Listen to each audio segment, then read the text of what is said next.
Hi, it's Linda Brett-Kell, and I'm here in a portion of our backyard here in Florida behind the lanai. And we love it here because everything is green and always growing.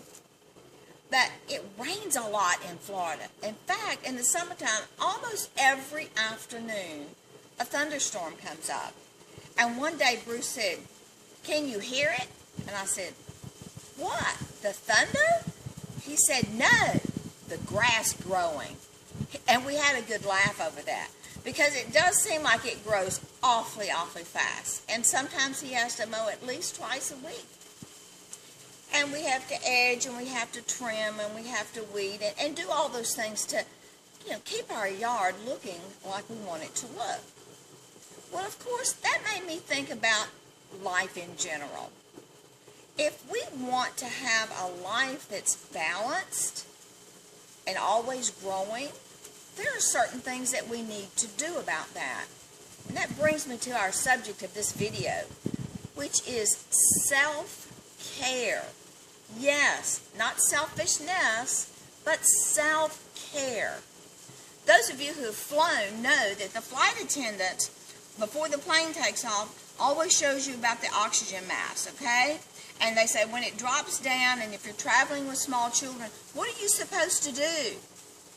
You're supposed to put that mask on yourself first. Because if you pass out, the kid doesn't have a chance. I want you to think about self-care that way. Not in a selfish way, but each and every one of us, we need to take care of us. Just as you would your lawn. And I'm going to give you some suggestions on how to practice self-care. Number one, start trimming away a little bit all those times that you say yes to something that you honestly really had rather not do. And just say to that person in a kind way with a smile, "I appreciate you asking, but I'm going to pass on that." That's practicing self-care. I want you to plant in each and every day just a little bit of time just for you. It can be time to just sit down and have a nice cool beverage or thumb through a magazine or just absolutely sit and do nothing. But you need to plant time every day in your schedule for you. Number three, just as we feed and fertilize the lawn, we need to feed our souls. So spend time in prayer and meditation and have a positive thinking book near at hand all the time. So when you need that encouraging word, you can just pick that up and read something. Number four. Now, work with me on this one. In the yard and when you're outside and bugs start coming and swarming all over you, you can spray. You have a bug repellent. But it's a little difficult to do that with all the negative pests in your life. You can't go around spraying them, all right? You might get in a little bit of trouble. But maybe try this.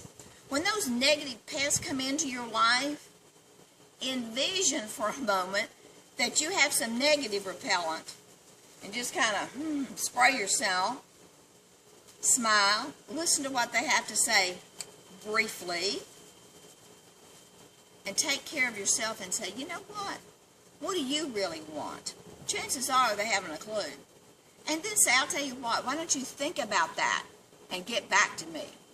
Protect yourself against the negative pests in your life. And also, ask yourself every day, dig down deep in your soul, deep in your being, and say to yourself, what do I really want? And number six, we could hire somebody to do all this work, pay them some money, let them take care of everything. But in life, we are in charge of ourselves. So I'm going to encourage you, take charge of your life. Forget about being the victim and the martyr. Instead, be the victor and be the winner. Because honestly, folks, it's up to you. That's a decision you have to make.